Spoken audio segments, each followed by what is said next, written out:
just trying to survive and learn to love along the way by Foreplay on AO3.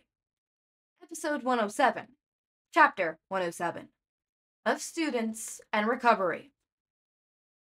Despite what he wants to do, Shouta has a few things to take care of before locating Izuku. He starts by checking on the rest of his students. Asui and Uraraka were brought to the hospital as precautions, but they were both turned out fine. Despite their protests, they're already being escorted back to the school. Shinsou is fine, sleeping away his concussion, with his mother watching over him. The problem is Bakugou. Or, to be more specific, Bakugou's mother. She apparently arrived halfway through his consultation and took offense to the procedure they're considering. Shouta listened to her ranting for a bit and actually agrees with her points. What they're planning is dangerous for a student and could permanently damage his quirk. Luckily for Bakugou, Shouta always has a backup plan. How about we hold off on the surgery for a bit? I've got someone coming in that should be able to help. The doctor seems skeptical, but eventually agrees, so he leaves Bakugou in his mother's capable hands and heads over to the front desk to ask about his son.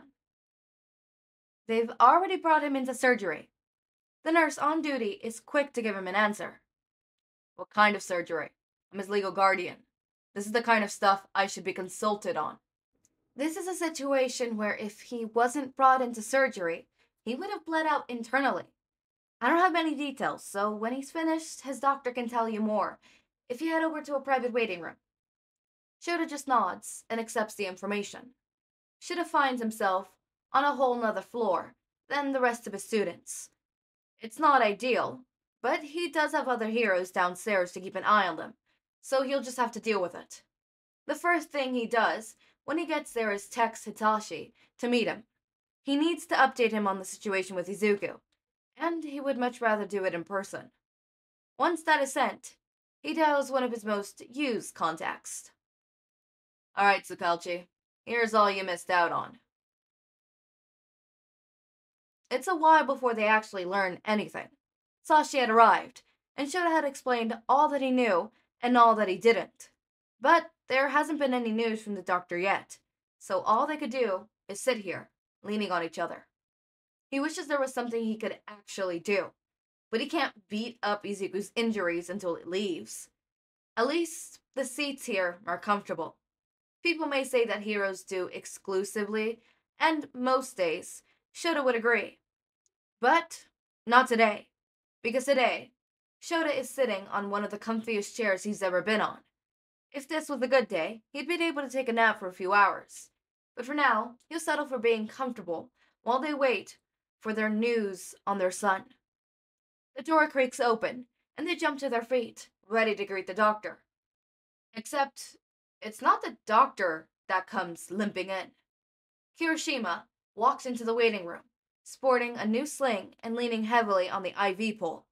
He stops in the middle of the room and lowers himself to his knees, pressing his forehead to the ground. I am so sorry. Sashi steps forward, maybe to pull him up, but Shouta stops him. This feels like something Kirishima needs to do. If not for them, then for himself. This is all my fault. If I was stronger, then maybe Izuku wouldn't have gotten hurt. If I didn't get so hurt on the raid, then I could have defended myself better, or if I could hear, then I would have known what she was saying, and I could have stopped her. Never mind, he should have let Hizashi do this. All Kirishima is doing is blaming himself, when absolutely nothing is his fault. Or maybe, if I... Shouta stops him with a hand on his shoulder. Kirishima jumps, but he eventually sits up, and that had been his goal.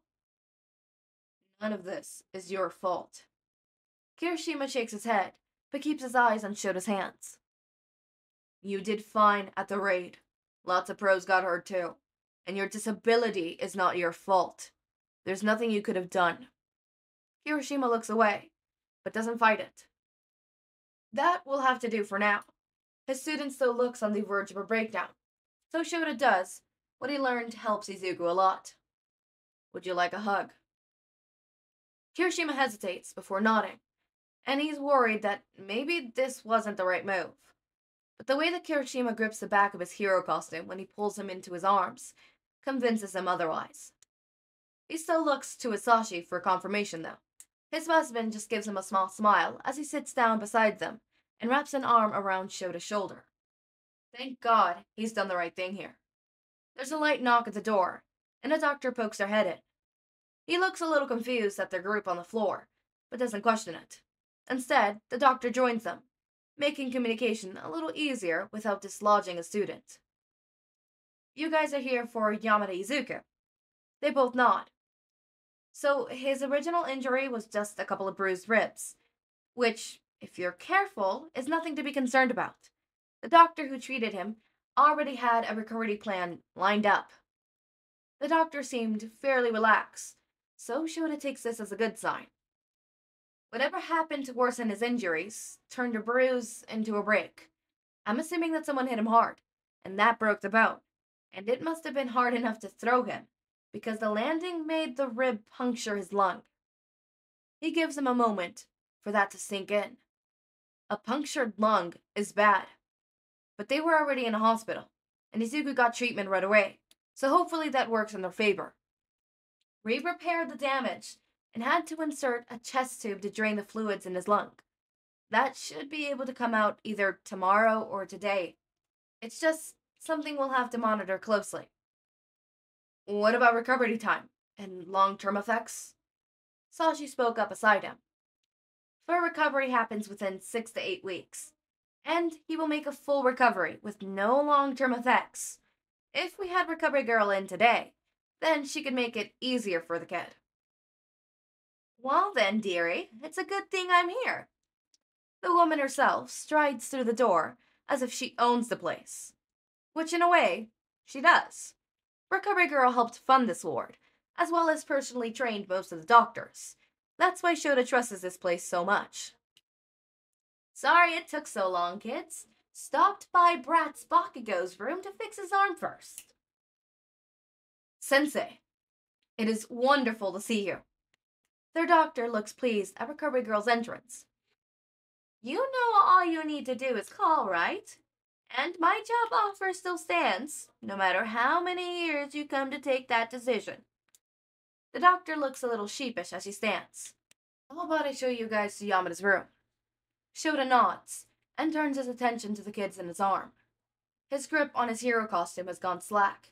He shifts him a little and finds that Kirishima is fast asleep. We can lay him on the couch and send for someone to bring him to his room if you like. Thanks, Doc. I'll get someone to collect him. Shouta shifts a little more, then stands with Kirishima in his arms. He carries him over to the couch, Sashi pushing the IV pole beside him. Once the student is all settled, Shouta texts Hawks to come collect him. Alright, let's go see our son. Okay, alright. So, sorry, my bad. I'm a little loopy right now. Fuck, what the fuck was I thinking? I was thinking something. So, a punctured lung. Yeah, no, there's no way that Kirishima's mom is getting anywhere scot-free. I'm not pretty sure. I think having a punctured lung can, causing harm to the point where it, punctures someone's lung, that can be considered attempted murder, can it not?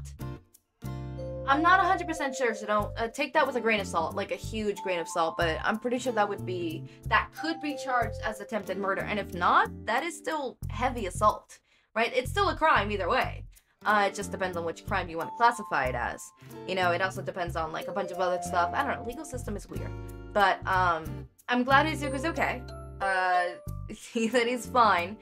And that the punctured lung wasn't worse. I mean, it definitely would have been worse if Izuku wasn't in the hospital and immediately got treated. It would have been worse, and I understand why they did the surgery without consulting first, which happens sometimes. Sometimes doctors perform surgeries without asking consent, and for the most part, those happen because there is no time to ask. It's either we do the surgery now and the patient maybe lives, or we don't do the surgery and they fucking die. So it's either we do it now or we don't. And for the most part, I think they're protected from those. Like, they could do those and nobody can sue them because it was a life or death situation. It was, okay, we have to, right? There was no one to, like, immediately turn to. Like, it's one of those tough calls, right? So I'm glad Izuku's okay. I'm glad that they ended up doing that surgery. I'm glad that Bakugo's okay and that they're withholding his surgery. Especially since even Shouta wasn't so fond of the surgery. So, I'm glad. Hopefully he doesn't have any big damage to his quirk or his nerves in his arms or anything like that. So, chapter 108 is called Of Worries and Sleep. Izuku finally awake. Izuku is finally awake, and they can return to the safety of the school. Hopefully. This chapter briefly refers back to what Izuku went through at the start of the story, but the rest is just recovery. Okay, alright, great. Recovery! Woo! We love it. Anyways, as always, my raindrops, make sure to eat, sleep, drink water, take your meds. Have a wonderful day or night. Link to my Discord server and socials are down in the description. Subscribe and see more of my content, and thank you so much for watching.